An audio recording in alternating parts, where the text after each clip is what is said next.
Why did the pioneers cross the country in covered wagons? Because they didn't want to wait 40 years for trains. Thank you.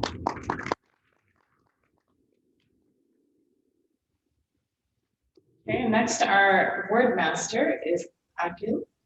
It's online. Okay. Assalamu alaikum. The word of the day today is procrastinate. It's the action of delaying or postponing something. Some sentences are he procrastinated and missed the submission deadline. Another one is part of the reason we procrastinate is because of the task at hand seems too daunting. Last sentence example is the student procrastinates his homework till the last minute. Thank you. Okay, great. So the word is procrastinate. And we'll just go through the roles here. We have the timer here today will be Brother Farhan. So just keep an eye on him and his cards to make sure that you're within your speech limits, time limits. And then the grammarian counter is Asya again.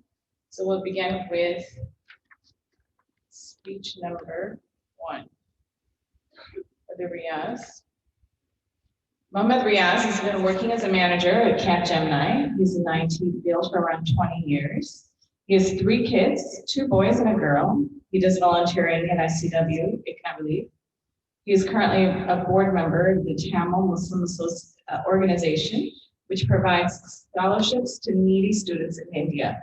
He's held various positions at Toastmasters clubs at his workplace and at ICW Toastmasters Club. Please welcome Brother Riaz.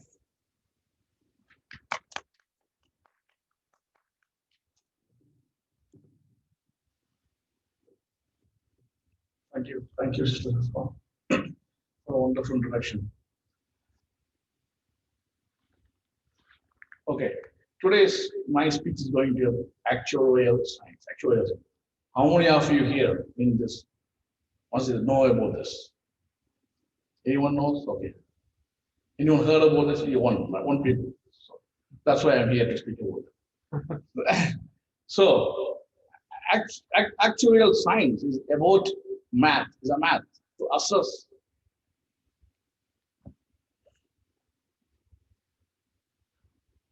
it's about using math to assess what will happen next.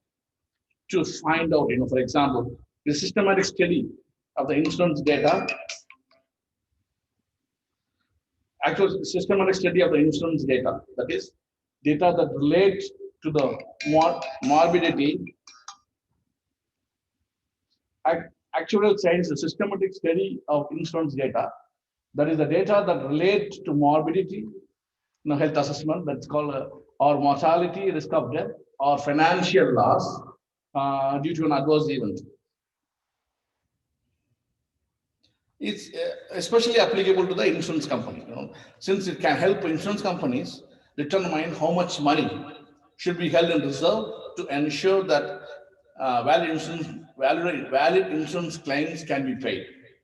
Beyond insurance companies, this can be used to quantify the cost of business risks, pension payments, and any other potential future costs that have a level of uncertainty surrounding them. And actuarial science, somebody, the profession name is actuary. So the actuary is the person who handles this actuarial science.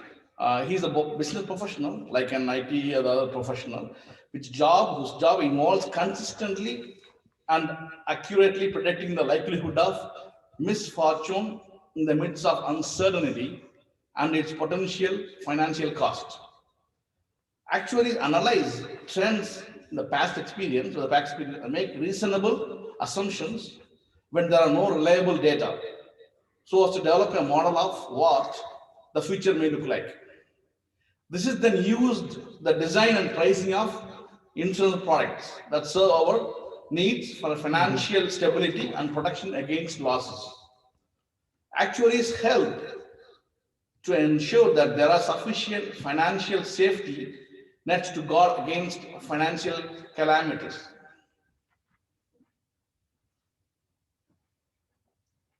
Okay, what is actuarial profession? The actuarial profession, is North America. You don't even believe it began in the early 19th century. It grew up principles used in the mid 17th century Europe. But the last decade of 19th century, there were less than 100 North American actuaries. But numbers increased day by day. Now we have around 197,000 actuaries in USA. There are many different types of actuaries, and you can choose which area you would like to concentrate. For example, one is health, some retirement, or financial, or insurance, to name a few. Actuaries rank number 11 in the business best jobs, number 23 in the best STEM jobs, number 24 in the best paying jobs, and number 54 in the best jobs by the US News Agency. Six-figure salaries are very common in actuaries. So, according to Bureau of Labor Statistics, the median annual salary among US actuaries was 108K as of May 2019. They predict that employment of actuaries will be 20% higher in 2028 than it was in 2018. The job growth rate is much faster than the 5% average among all occupations.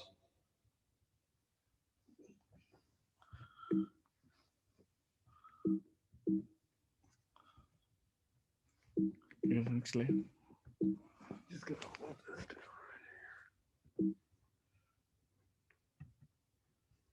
Okay. Why actually? Do you know? Do you know the most valuable resource is no longer oil? Anyone know what is that? It's data.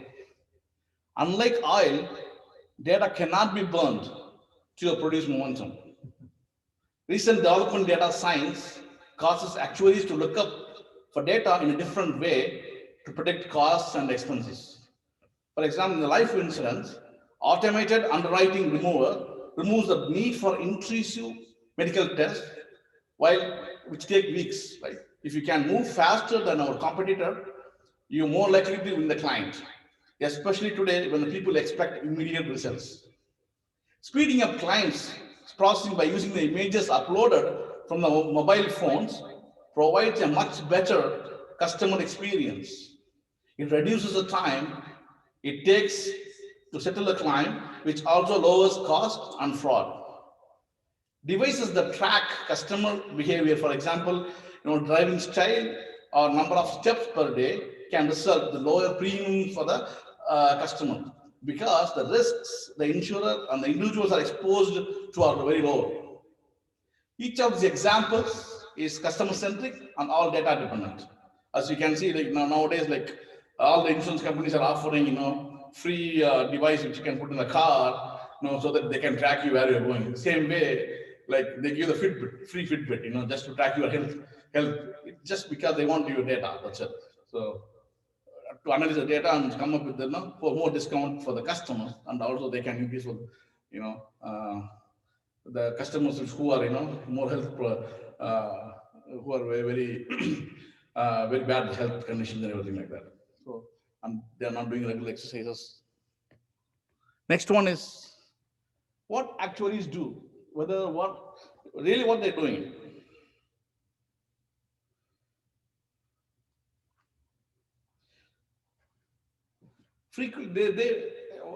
Actually, what they do is they actually work for insurance companies, basically, where they calculate premiums and they set the rates for the customers pay.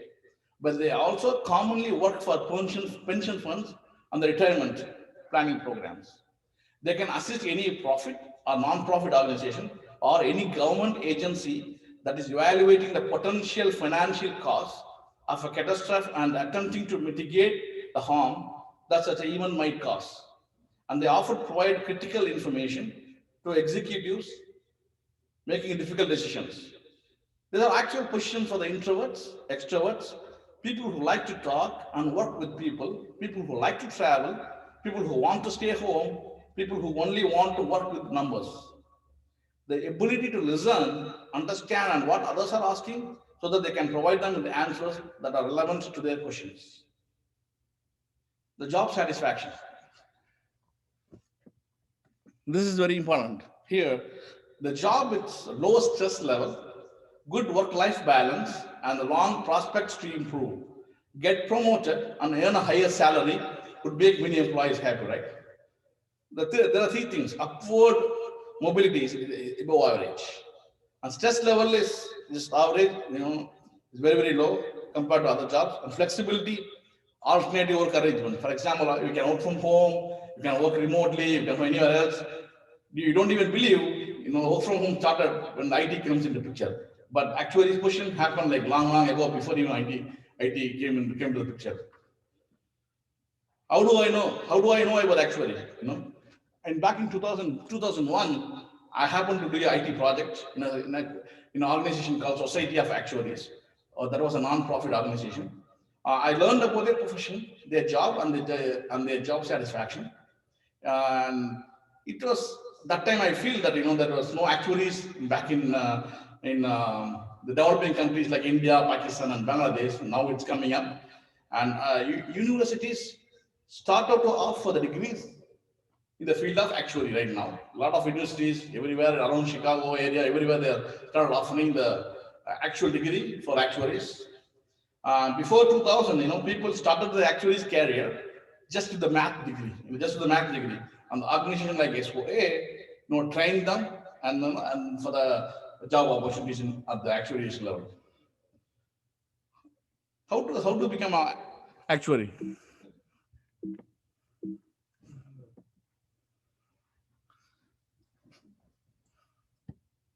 How to become an actuary? Most actuaries start with a bachelor's degree in math, and no matter your major, you need to be pretty good at math. That's very important. Also they need to be well versed in statistics and financial theory. Earn a bachelor's degree, majoring mathematics, statistics, or actual science. That's helpful for career in actual science, but the profession doesn't require it. Gain internship experience, and then pass a series of certification exams with this conduct like SOA, and you can go for more information www.soa.org. Okay, I think that's all about my actual science. Thank you.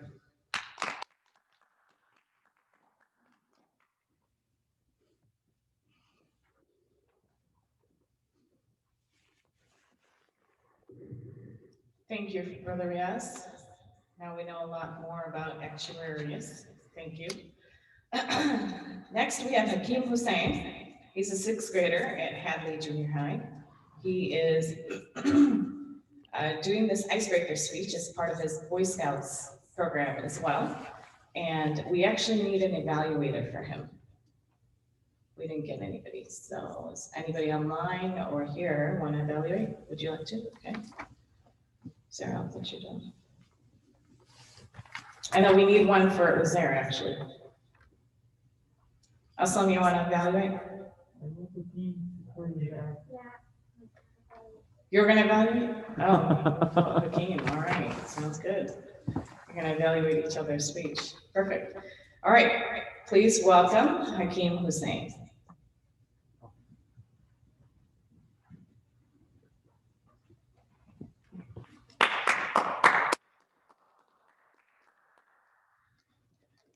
Assalamu alaikum everyone. My name is Hakeem Hussein and I'm in sixth grade at Hadley Junior High. Just a question for everyone. Has anyone here been in any type of martial arts or anything? Anyone? What was the question?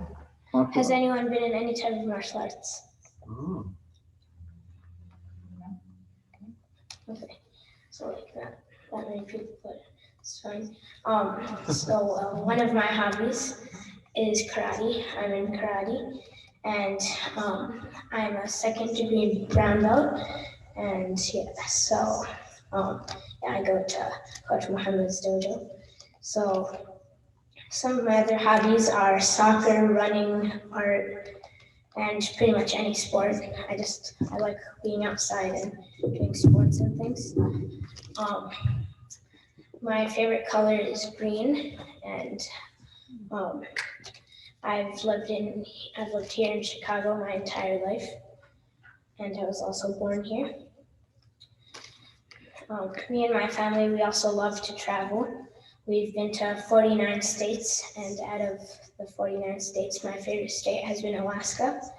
We went there and we saw many animals. We saw bears, moose, and so many other animals and wildlife. And I haven't really talked about school so much, so my favorite core class is math. And I used to struggle and I really hated math before. And then when I actually started believing that it was useful and that you would use it in life, then I started putting work, like actually doing it, and now it's my favorite subject. Be an actuary. Yeah, also I am memorizing the Quran right now, and I know 11 and a half juz. Yeah, and also I like building things and doing hands-on activities. So this is actually something I got for a birthday present like last year. So it's like a robot. So yeah, it's called a gym robot. So, yeah. Also, I'm in Boy Scouts, and I'm actually doing this presentation for the public speaking merit badge.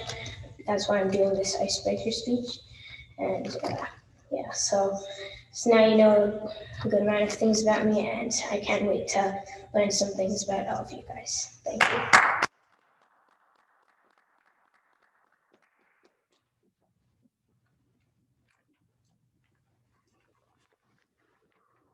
Good job, Joe. Next, we have Uzair Koshal. He is a junior at UIC studying accounting, and he lives here in Dayton. Please welcome Uzair. Let's test the clicker before you start your presentation. By the way, I need this for school, so Oh, the clicker? no, the recording. Oh, okay. Yeah. It's being recorded. Okay. So how do we do view? Present. Hello, assalamualaikum. Let's test the clicker. Okay, good. Assalamualaikum, everyone. Thank you for coming out. Today, I am going to talk about accounting and why I chose it as my major to study at the University of Illinois at Chicago.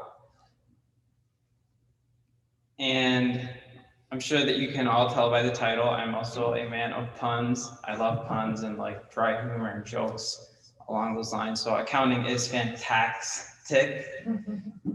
And the first question I have for you guys is, what comes to mind when you think of accounting? You can just yell out.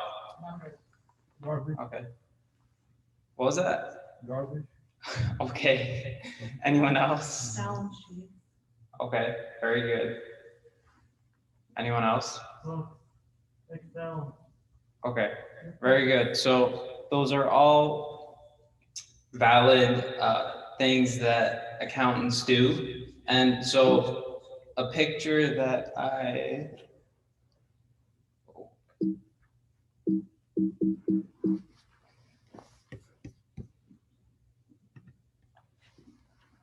okay. So the reason why I chose accounting as my major is primarily because it is a growing field and that there are other aspects of accounting that have emerged. For example, previously accounting was mostly about taxes and audit, whereas now we are seeing other fields emerge such as environmental accounting. And so I do think it is important to fight climate change and so on. And there are also a lot of international opportunities because the world is so interconnected. And that is why it is important to be culturally competent and to be able to function in different environments and different countries and so on. And it is meaningful work as well, because you are helping people do things like manage your small business, or you're doing things like running an audit or anything along those lines. And it also has entrepreneurial potential, meaning you can also open up your business, your own business to be a little more specific. And because you understand certain things so well, for example, balance sheets or income statements and so on, that can also lead to you being extremely successful. And it is also extremely important to become a CPA eventually. And once you have that, once you become a CPA, then it is something that is extremely reputable. And those are some of the reasons why I chose accounting as my major.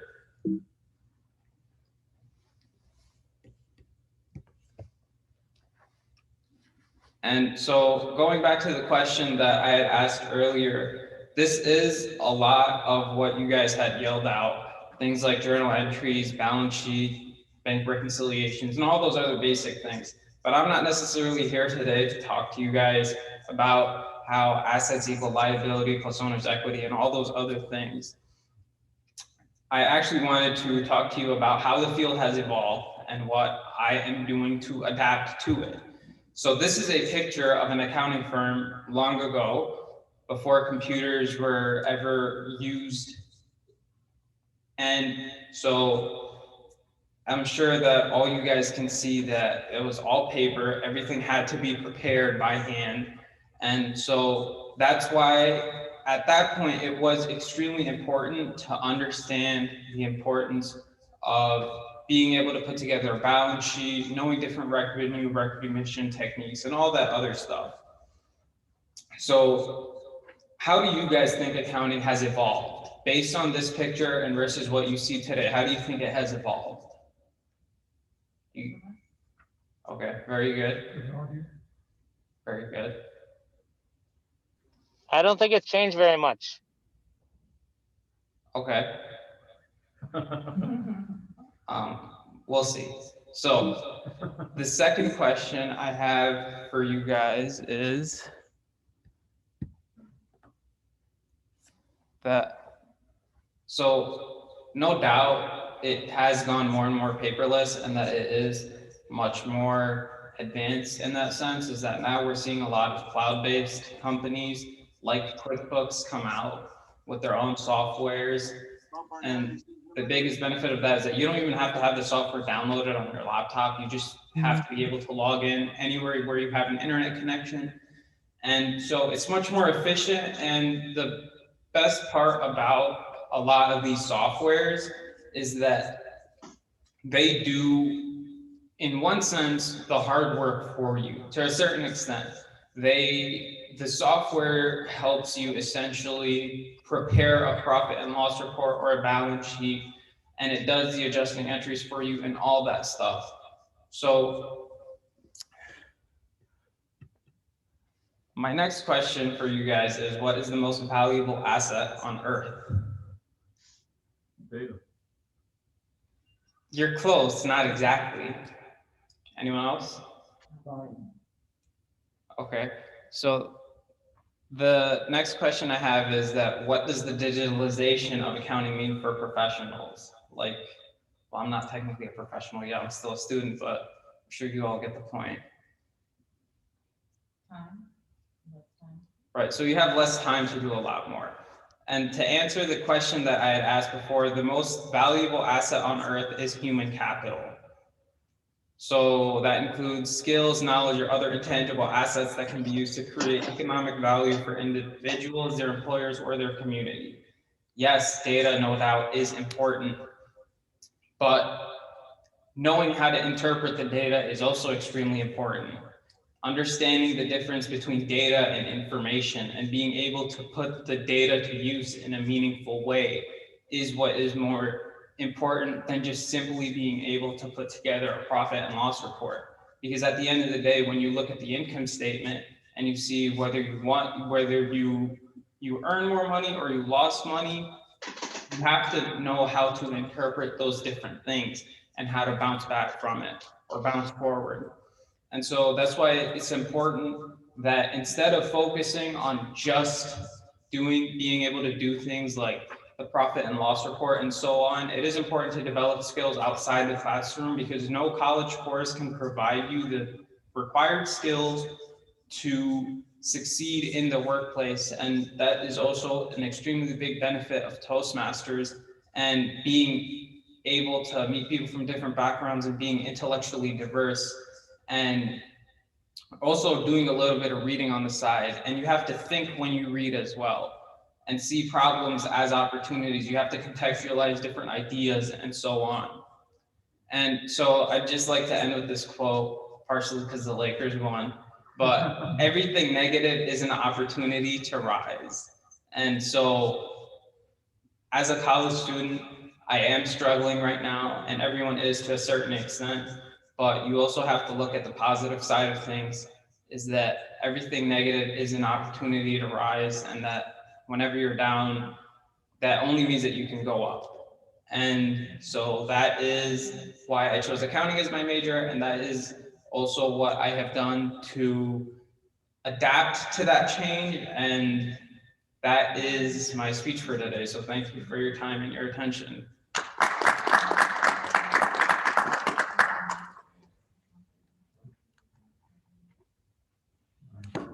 Thanks.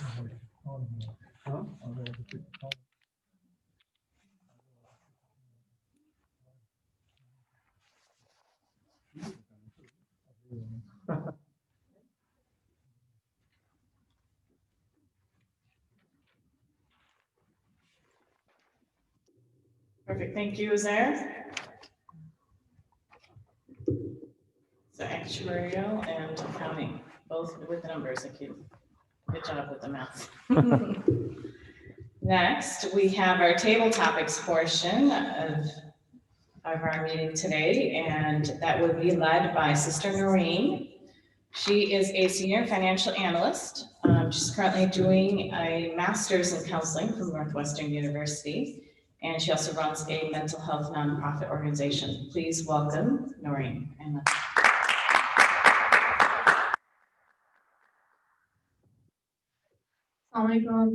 So for the table topics portion, these are impromptu, what? Oh, go ahead. Oh. Okay. For the table topics portion, I will be asking random questions, and if you don't raise your hand, I may call on you. You will have to come up and speak for 1 to 2 minutes on answering the question that I ask. This is to develop your speaking skills, impromptu questions, being put on the spot and being able to work on speaking very eloquently or whatnot. So, okay, so without further ado, my first question is, what gets you excited about life? What gets you excited about life? I know life's not very exciting these days with COVID, but pre-COVID, what gets you excited about life? Anyone? Okay, Brother Rio.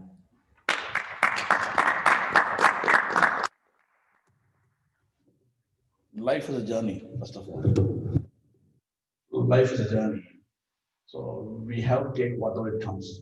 We just plan something for the good one all the time, but we have to accept whatever it comes in the life, either good or bad. The issue here comes from this phrase, the quest for relevance is ours. The quest for relevance is yours. Given to me by a counters. Jameson, no, Pat Williams. He was a founder of the OD program at. What gets me excited about life? Phrase he sort of gave to us. I believe it is what I look at myself in terms of my capacities or capabilities, and when I think that what I can contribute towards making the life better in general for myself and for the people around me, like my family and my community. And another way I feel excited about life is when I see the distance and the gap between what capabilities I have and what it takes to accomplish a task in terms of my own actualization and my own improvement and the improvement of my dear ones, my family members, or the community at large. This bigger gap makes me even more excited and points me to the direction of improving myself and taking up the challenges. That's what I think. Okay, any more takers on that one? Anyone online want to take that question?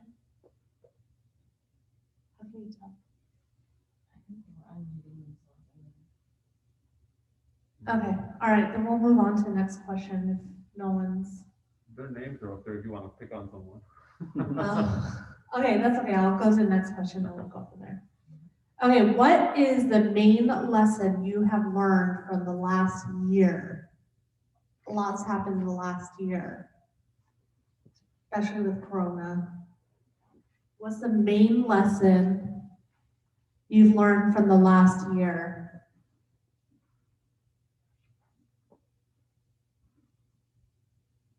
I can't read. I need glasses. Is that Asad? Yeah. Oh wait, I've got someone here. All right.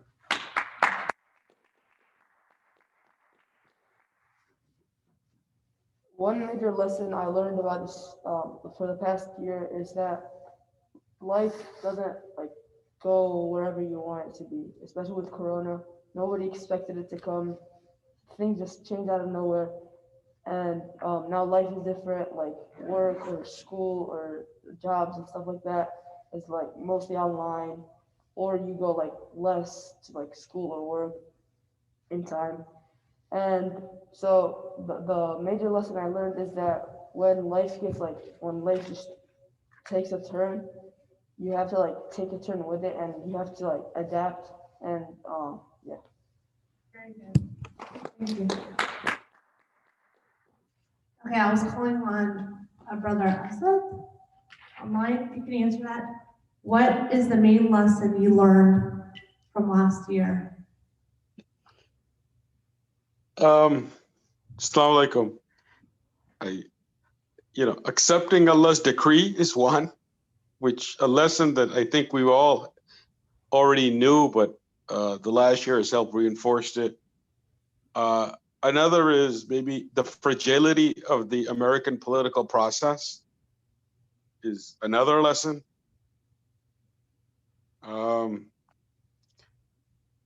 Understanding how college education is much more expensive than it needs to be, even in the virtual, when the class is all virtual. I guess those are 3 lessons, inshallah. Hope that's sufficient, Sister Noreen. Thanks for calling me. I didn't realize it was that Brother Asad. I was like, oh. All right, so, all right. Anyone else want to take that question? Main lesson you learned from the last year? Okay, I've got more, so don't worry. Got plenty of questions for you guys. Okay, what would you say to yourself 5 years ago? 5 years ago. We've got some young ones in here. Huh? What would you say to yourself 5 years ago about your future? You know? Like never give up, things like that, you know? Anyone? Brother in the back? Come up, please.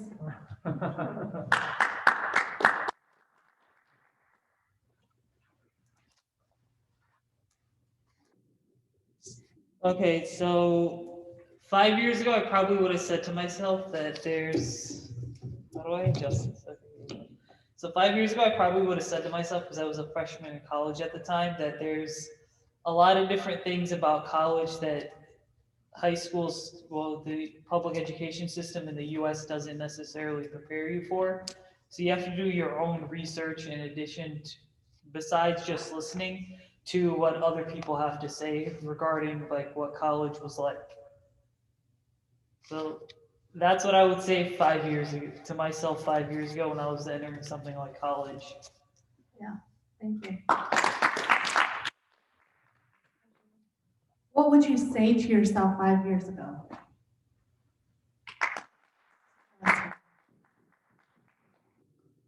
So 5 years ago, I could have imagined so many people working remotely and employers being okay and trusting employees being able to function and actually do the work. So seeing that it's now the norm and where it's going, it's almost like I wouldn't have imagined this 5 years ago, that this is becoming the norm.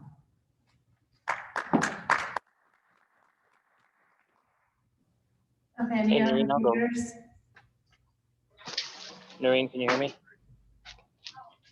Yes, brother. So I can go. So 5 years ago, as many of you know, we have a motorhome. We own a motorhome, and we bought it 5 years ago. And at that time, we thought the decision is really a big one. It's a very big decision and a very big change in life. There aren't a lot of busy people, let alone young people, that own a motorhome and have an intention to travel the way we were thinking about traveling. And we also weren't sure whether we would actually do very much traveling. We kind of set a goal of 5 years to use it and see what happens. And alhamdulillah, 5 years later, you know, we've done a lot of traveling, and a lot of that has been enabled by the choices that we make based on the fact that we own the motorhome. And so looking back, I would tell myself and those around me who are looking forward that take a chance and do the things that you dream about, that you want to do, and don't worry because things will work out. And don't miss an opportunity to try something. Thank you.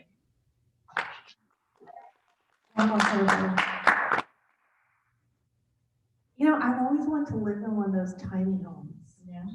I think that's my dream. The RV thing is like another thing I wish I could do, but. It's a tiny home on wheels. Right, it's perfect. I'm gonna have to pick your brain on that later. All right. What do you imagine yourself doing 10 years from now?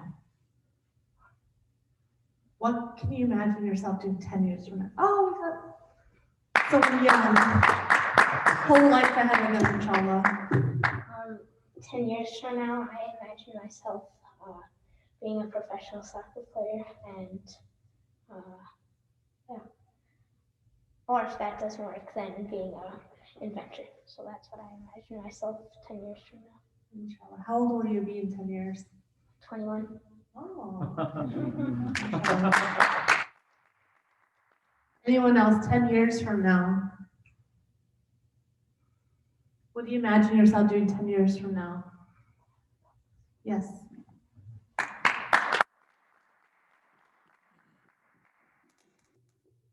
I'm back to speak about accounting again. 10 years from now, well, actually, let me back up. I have an interview this Wednesday with a company to intern with them. And so I'm kind of using this, like, that's why I gave the accounting speech to like use it to maybe send it to them. But anyway, 10 years from now, hopefully, I maybe see myself working as an accountant at Wordy & Davis, which is the firm that I'm interviewing at, because they provide accounting, tax, and audit services to individuals of high net worths and small businesses and so on and so forth. And that is something that I hope to be doing 10 years from now.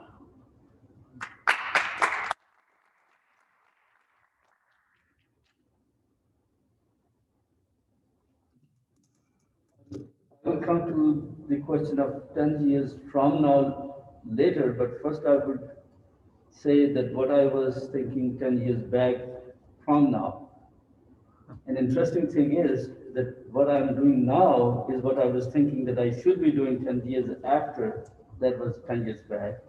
And to be honest with you, I am thinking right now what I would be doing 10 years from now. The reality is that I will be doing exactly the same thing that I'm doing right now. So you must be wondering, what is this strange, stupid idea? It's reality that I really, 10 years from now, I was thinking that if I become so rich that I don't have to work for a living, I would be dedicating my life and my time to educate myself in terms of what I can contribute towards my life and the life of the community in terms of education. Typically, I'm talking about research into the topics of Dava-related topics that I can educate the community and myself and my children. And I think without getting rich, I'm doing the same thing now. So I think I don't see much of a change 10 years from now, except that I might be a little bit more relaxed. So wait, are you saying you're really rich now? He's rich in life. Oh, mashallah. Okay. I think sister wanted to answer in the back.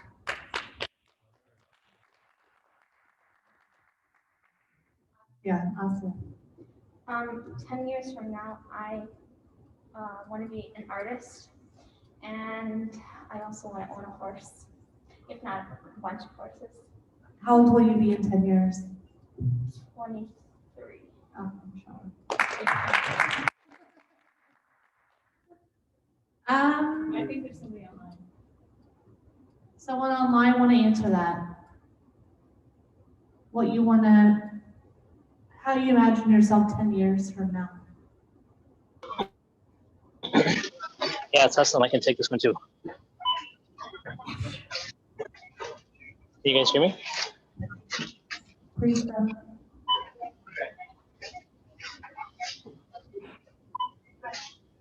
10 years from now, I imagine myself retired and on a beach and my lifestyle being paid for by my children. Thank you very much, children. What was the last part? Your retirement will be paid for by your children? Is that, did I hear that right? Yes, and I'll be on a beach and they'll be taking care of my life expenses. It'll be You're great. gonna live in a tiki hut? Oh, the RV, yeah, of course. Okay, last question for the day. If you could fast forward to the end of your life right now and look back, what would you hope would be your life's personal masterpiece? Your legacy. So you can be an old person and tell your grandchildren. Yes.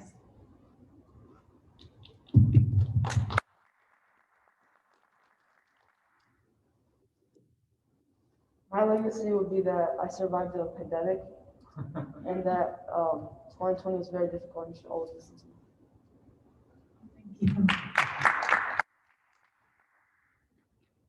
So again, looking at the end of your life, what would you hope would be your life's personal masterpiece? I think the brother in the corner.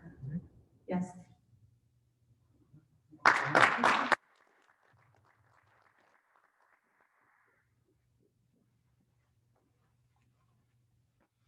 Assalamu alaikum.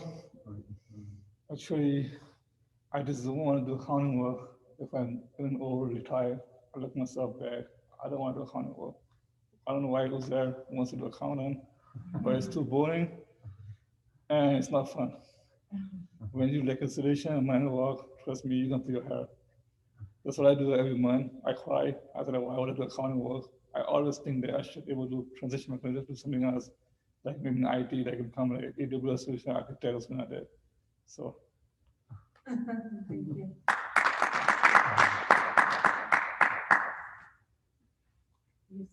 Yusuf's gonna answer.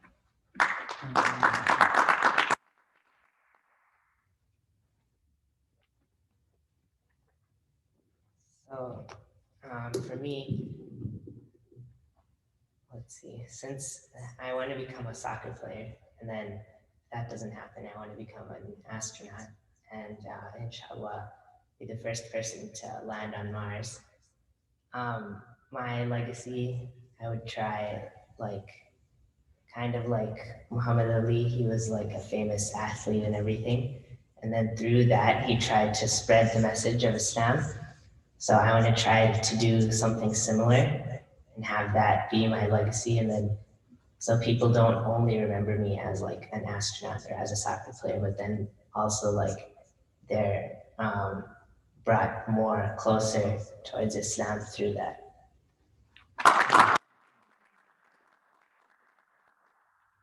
Yeah, I want to like to just expound on that. So the brother mentioned he hated account. I work in finance. I hate it. I'm really good at numbers. So, and I got married young and I just needed a degree so I could like pay my bills. So I went into finance and it pays well, you know, alhamdulillah, but I never thought I'd be sitting behind a computer 9 to 5, you know, looking at spreadsheets. And it's just, I'm a people person. And so life will take you on different journeys. I never thought like one day I would, you know, be in this mental health field and get into Northwestern and doing counseling. Like sometimes you're doing something, but life is pushing you in another direction. So it's interesting. I'm actually right now, one of the courses I'm taking is called Career Development. And they gave us an assessment. You do, you know, the Myers-Briggs that gives you like your ESFJ or whatever. And then they have something called a strong interest inventory. And they combine that and they send you a report like a day after and gives you like your top 10 jobs that you should do. So I think I had HR in there, and then there was counseling and, you know, therapy type of stuff. So it's interesting. I mean, if we got a lot of young people in here. So if you guys are interested in that, I could probably like send the link in the WhatsApp group and share them. Anyway, Jazakallah khair for that, everybody. We're done with table topics. Thank you for everyone who participated.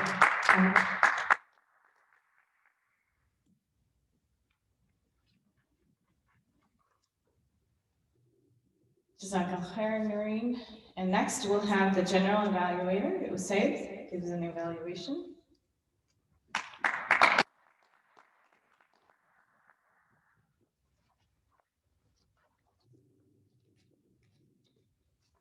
All right, assalamu alaikum everyone. So thanks for coming out even with like the cold weather and whatnot in the context of the pandemic. Thank you for those of you guys who joined us online. Just a couple of general evaluators, just a couple of comments. Number one, I thought that great meeting set up, everyone socially distanced, keeping their masks on, which is the most important thing we can do as we're more indoors now because the virus has a bigger impact indoors. But I think that there's great speeches, guys. Uzair, I loved your content. Brother Riaz, great stuff. I did not know what an actuary was.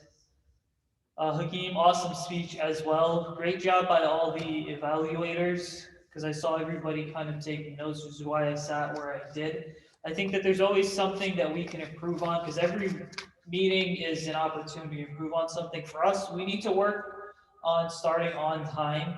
That means 11:30. Another thing I've noticed like this past week that Brother Riaz sent emails out, also put in the WhatsApp group, like please sign up for roles because we need more people to do things like general evaluator or sign up for speeches, table topics, etc., that type of stuff. So I think that we want to be more proactive in terms of signing up for roles 1 or 2 days before the meeting, not just like 5 or 10 minutes before the meeting, but overall it was a great meeting format. Hope to see all you guys at the next one.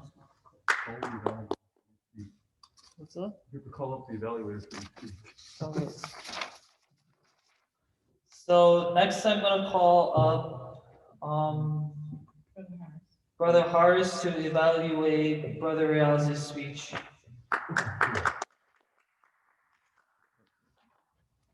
Thank you, Mr. General Evaluator, fellow Toastmasters, and most especially Riaz. Riaz, this was an excellent presentation. You've really improved from the last presentation you gave, which I believe was on your organization. So the slides here were excellent. You talked about a topic that many of us could relate to. Right? Either there's young people in the audience that want to figure out what they want to do with their life. They're looking for different careers. And when you mentioned this job, the actuary, where you can work from home, And probably one of the biggest things that stuck out was that 6-figure salary. So that's something that we would all want our children or even for ourselves. And then you also said this is, you gave a great breakout of the actual position, right? You need to be good at math. Like my daughter Rumesa is here. She did a couple of tests yesterday. She got like 98, 99%. So maybe this is something that she could consider when she grows up. You started off really well. You started off asking us, what is an actuary? A lot of us didn't know. And so starting off your presentation with a question, engaging the audience right away is a great job, and getting us excited, because when you hear the word science, sometimes you start snoozing, but you pulled us in right away. A couple of things you might want to improve on. One is maybe muting your phone before you come up here. You're a popular guy, you're getting calls during the presentation, so maybe just mute it before you come up. And when your presentation was really good, the slides were excellent. A lot of times you were just reading directly from the slide. So when you were doing that, we tend to just, we're not as engaged. But at the end of one slide specifically, you put the phone down and you just spoke to us. And then we really got engaged. So try and do a little bit more of that. Maybe just have a couple of bullet points, and you know the material, and just put the phone down and then just speak. Look at everyone directly and just speak. When you do that, your presentation will have more of an impact, and your words will carry a little bit more weight. I look forward to hearing more of your content, and thank you again.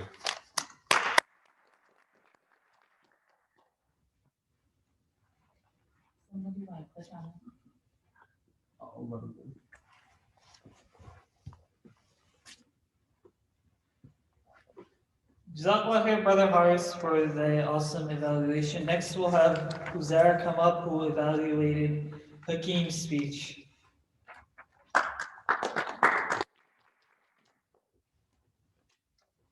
Hakeem, I think this is your second speech, right? Yeah. So I saw an improvement based on what I saw from your last speech. And I think that something that you did well is that you came prepared and you had notes, because it is easy that when someone asks you to talk about yourself, you just ramble for 5 minutes. But at least your ideas were structured, and that you kept it relatable to everyone that was sitting in the room. And so I really liked how you tied your ideas together and how you linked them as well, speaking about your personal interests and speaking about school and about math, and how I remember once I was in your shoes and I hated math, but here I am studying accounting, but that's not the point. I think that something you may want to work on is eye contact, and that since that I saw that you were kind of avoiding making eye contact, and I think everyone does to a certain extent. But I think that my biggest piece of advice for you is that pick one person in the room, and that you just give the speech just to that one person, and you focus and focus and focus. And when you come in with that level of intensity, everything else takes care of itself. And I think that something else you can also improve on is using a little more vocal variety. And I understand how you do get a little more nervous standing up here, which is understandable because I do it too, despite the fact that I've been doing this for almost 2 years now. But overall, I think that it was an extremely well put together presentation. And I also really like the idea of you bringing in your toy and showing us something tangible to point to how this relates to you and why it matters. And that is my evaluation for your speech.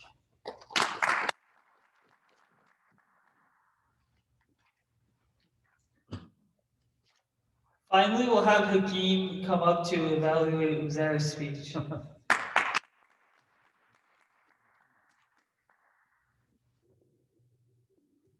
Assalamu alaikum, everyone. You did really good on eye contact and like the volume of your voice. Like it wasn't quiet, and I'm pretty sure everyone could hear you. Also the slides were also pretty good. But one thing you should work on is maybe make the text a little bit bigger. And also, since this is about accounting and I didn't really know much about it, I would say talk a little more about your title before just jumping in, just don't just mention your title, just say a little about it and then just jump right in. Also, to challenge yourself, I would say you should choose a topic you don't know a lot about, so that you have to like do a little more research and try to explain things a little more, so that younger people like me will understand what your subject a little more. So yeah.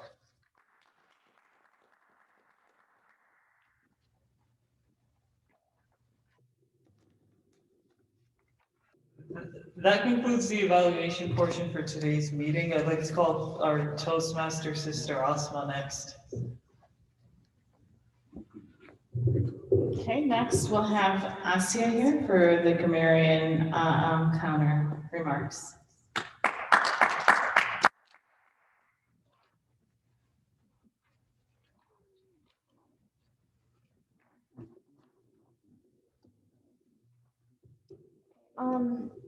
The first one was Brother Riaz, the Vice President of Education. He had no ums or filler words. Toastmaster had 3 ums and 1 so. The table topics master, Sister Noreen, had 3 ums, 5 you knows, and 7 so's. The first table topic speaker was Brother Riaz, and I only chose like a few of them because there's too many to count. He had 2 ums and no filler words. The second one was Brother Qadir. He had 4 ums and no filler words. The third one was Brother Assad. He had 5 ums and no filler words.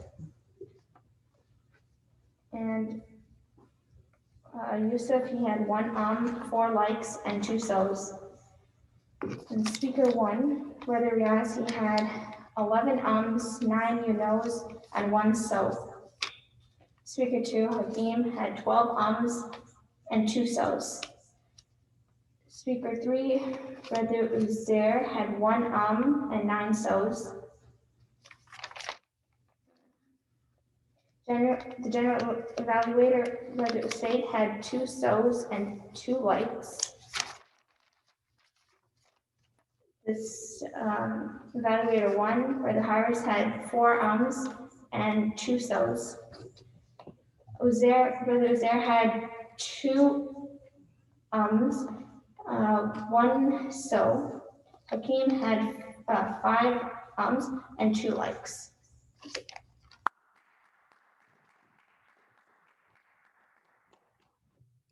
Thank you. And next we'll have Brother Farhan for timer remarks.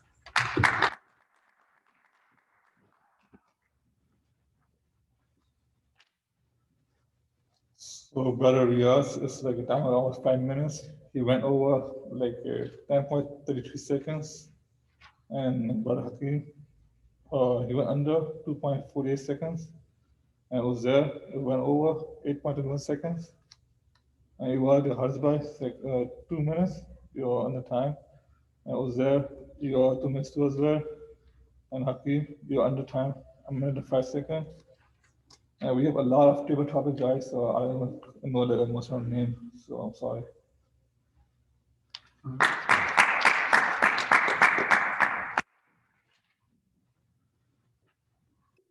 Thank you very much. And we'll have Brother Riaz giving us closing remarks.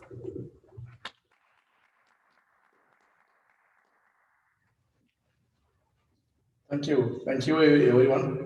Today's participation, it was awesome meeting as usual, and we learn a lot from our speeches, and the table topics were excellent.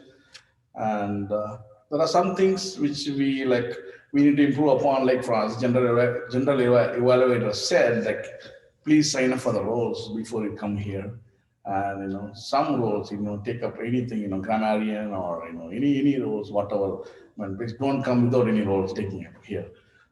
So and also I would say from next time, please bring one guest with you, so that we can have more people here and also online. So at least have one friend, one guest. So just talk about our Toastmaster Club, ICW, about how we are performing and how it's improving for you. And please at least take like one goal for each person is to bring your own guest next time. Please keep it in mind. And then next one, like I think area contest, we have a humorous contest, a district level humorous speech contest. I think Brother Harish is going to participate, I think this today, right? So if someone wants to go and, so it's a Zoom, right? A Zoom presentation. So we can all attach. So probably I will send the link in the WhatsApp chat today. So people can go and, support Brother Harish for the speech contest. So I would support everyone to please, join the Zoom meeting tonight. Tonight at 5 o'clock, I think I will send the Zoom link. And apart from that, yeah, everything is fine today's meeting, and we look forward to next month's meeting on November 1st, first week. So thank you.